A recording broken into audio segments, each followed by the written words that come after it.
paz do Senhor a todos os dirigentes, aos pastores, aos superintendentes de escola bíblica dominical, aos professores, enfim, a toda a EBD aqui do Ministério da Assembleia de Deus em Bangu. Quero desejar a vocês uma escola bíblica dominical abençoada.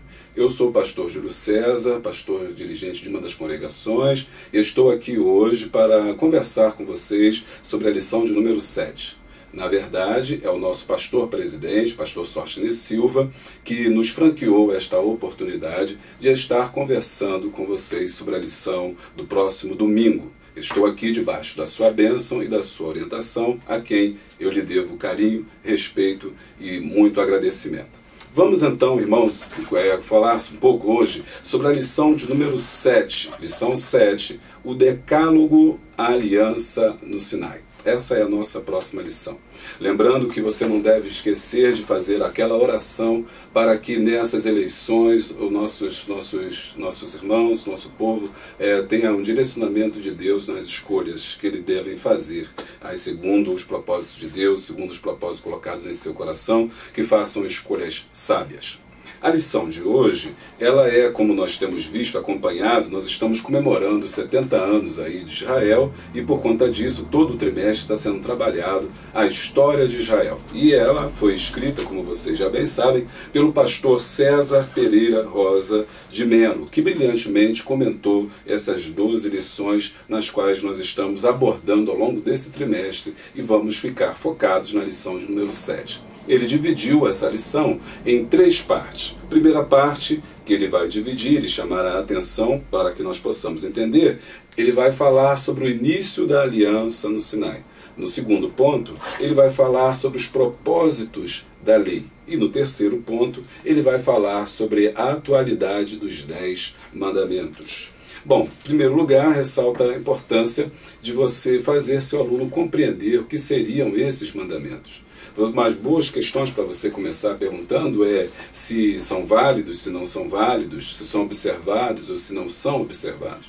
Um dos erros que muitas pessoas cometem, inclusive em algumas igrejas evangélicas, é achar que Jesus ele veio para descumprir a lei ou para abolir a lei. Quando, na verdade, Jesus disse que veio para cumprir a lei. Na verdade, Jesus é o grande cumpridor da lei, né? O cumprimento da lei é o Senhor Jesus, com a sua própria vida, como a lição vai mostrar. A partir desse start com o seu aluno, já conversando com ele sobre os mandamentos, você pode iniciar então esse episódio que foi marcante na vida de Moisés, porque foi o momento que ele recebeu de Deus, das mãos de Deus, né, o seu primeiro mandamento, que são ali, que é bem conhecido mundialmente como os 10 mandamentos. Ali no Monte Sinai, o monte do encontro ali de Moisés com Deus, o Senhor gravou nas tábuas da lei os 10 mandamentos que Moisés deveria descer depois daqueles dias, de 40 dias que ele esteve com o povo, 40 noites, descer e trazer esse mandamento para o povo. E por que que Deus faz isso com Moisés? Por que que Deus traz essa lei para o povo de Israel? Porque o povo de Israel havia sido escravizado durante cerca de 400 anos. Esse povo não tinha lei. Lembra que você pode abordar também a questão do escravo e do livre. A diferença entre o escravo e o livre. Que a escravidão você não precisa cumprir leis ou você não tem as obrigações de cumprir leis, porque o teu Senhor, ele te diz o que fazer. Ele te diz a hora de comer, a hora de beber, a hora de vestir, o que você pode fazer, aonde você pode ir. E na liberdade, ou vivendo em liberdade, você não tem ninguém para te regular nesse sentido de dizer a hora que você tem que comer, a hora que você tem que beber, a hora que você tem que dormir ou trabalhar, porque você é livre.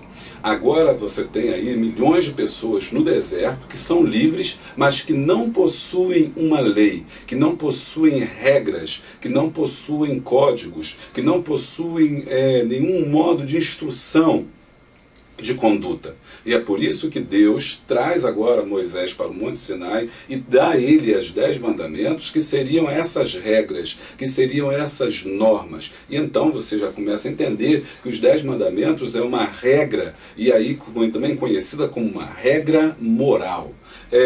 A palavra decálogo, que está aqui, vem do termo grego deca, que significa 10, e logos, que significa palavra. Por isso, decálogo seria nada mais, nada menos do que os 10 mandamentos. Esses 10 mandamentos foram colocados ali para Moisés, para que Moisés trouxesse para o povo essas regras, para que eles soubessem como se conviver. Como conviver com o próximo, como se relacionar. E mais, como adorar e conhecer a Deus.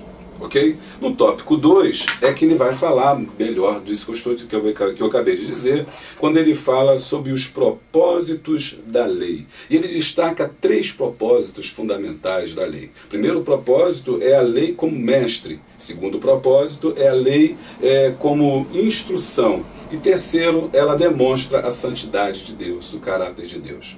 A lei, como mestre, ela pode ser baseada no que Paulo disse, que a lei é o aio, ou seja, o esteio. E a palavra aio no grego significa pedagogia, né? E ela significa nada mais, nada menos do que trazer pela mão. Então a lei, na verdade, ela é algo que instrui, que leva o homem ou seja, levava o homem à presença de Deus, apontava o homem na direção de Deus. Mas, ao mesmo tempo que ela faz isso, ela também mostra a impossibilidade do homem no cumprimento da lei. Por isso o apóstolo Paulo também vai dizer que é impossível que o homem tivesse cumprido toda a lei, porque a lei aponta justamente para a falha do homem e a santidade de Deus. Terceiro ponto importante da lei é que ela mostra o caráter de Deus. Deus se mostra ali através dos 10 mandamentos o seu caráter, né? Quando ele coloca logo no primeiro ponto: amarás ao Senhor teu Deus de todo o teu coração, de toda a tua força, de todo o teu entendimento. E depois os seguintes, falando sobre o relacionamento de Deus com o homem, ou do homem com Deus: não terás outros deuses diante de mim, somente ao Senhor teu Deus adorarás e prestarás culto. Mostrava e revelava a santidade de Deus, o caráter de Deus ao homem, que agora era necessário que Israel se colocasse numa posição de santidade para que pudesse ter contato com o Senhor Todo-Poderoso, o Senhor seu Deus.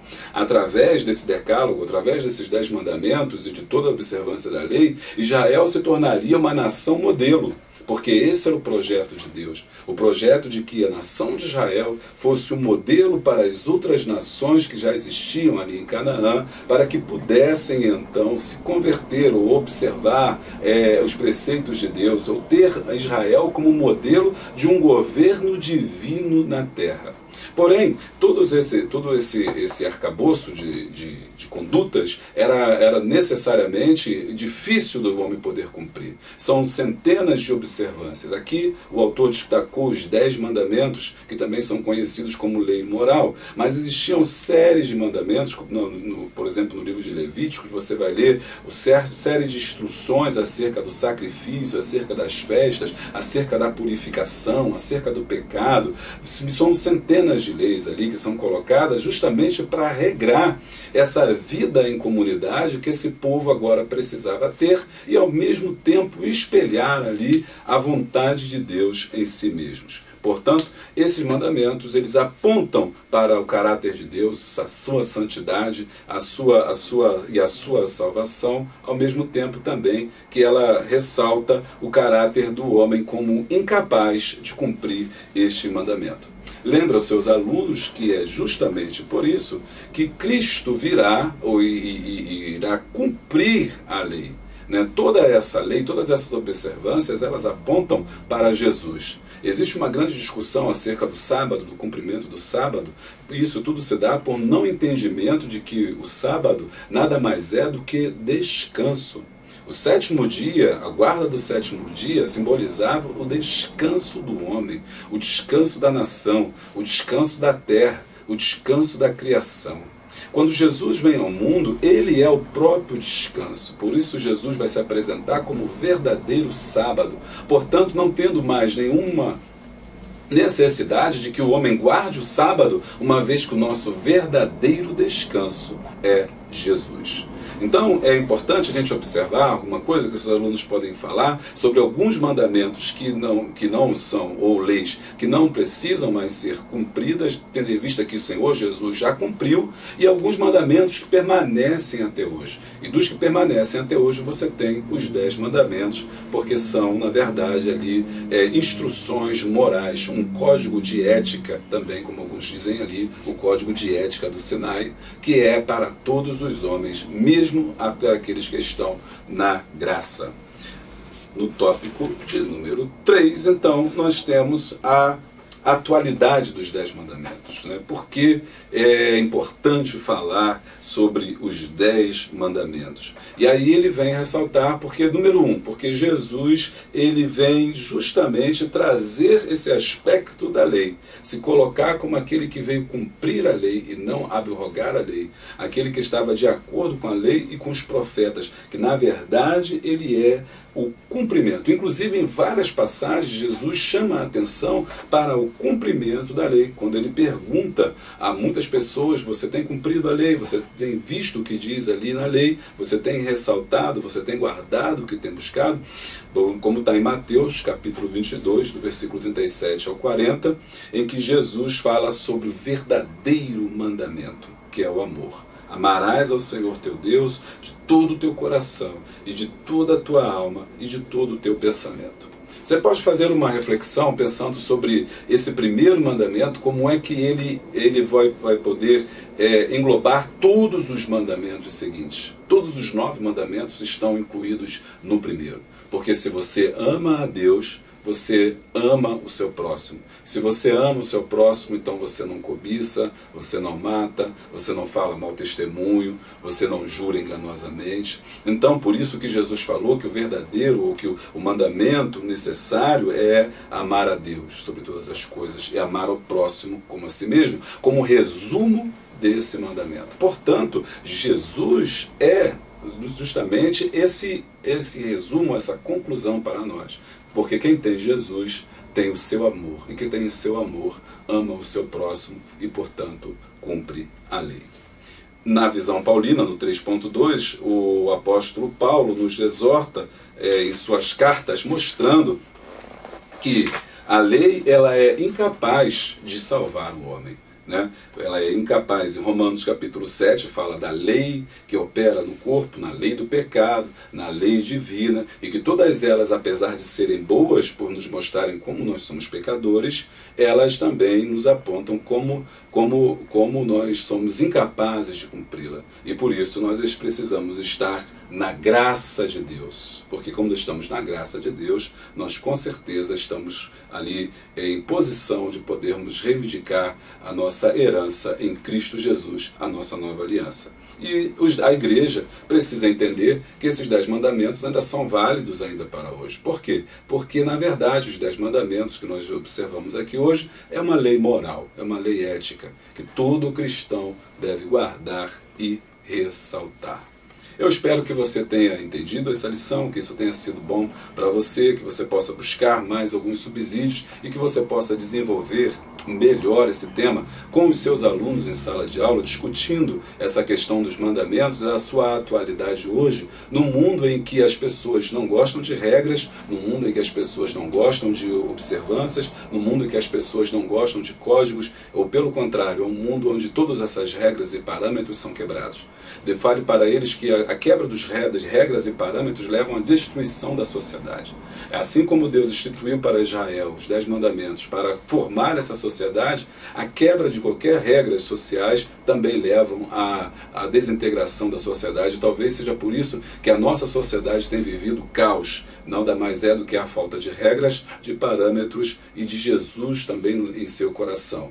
Por isso nós precisamos voltar ao decálogo, aos 10 mandamentos, para o lugar que ele deve estar em nosso coração. Amarás o Senhor teu Deus de todo o teu coração e de toda a tua força, de toda a tua alma e entendimento. Deus possa te abençoar. Tenha uma escola bíblica dominical abençoada. A paz do Senhor.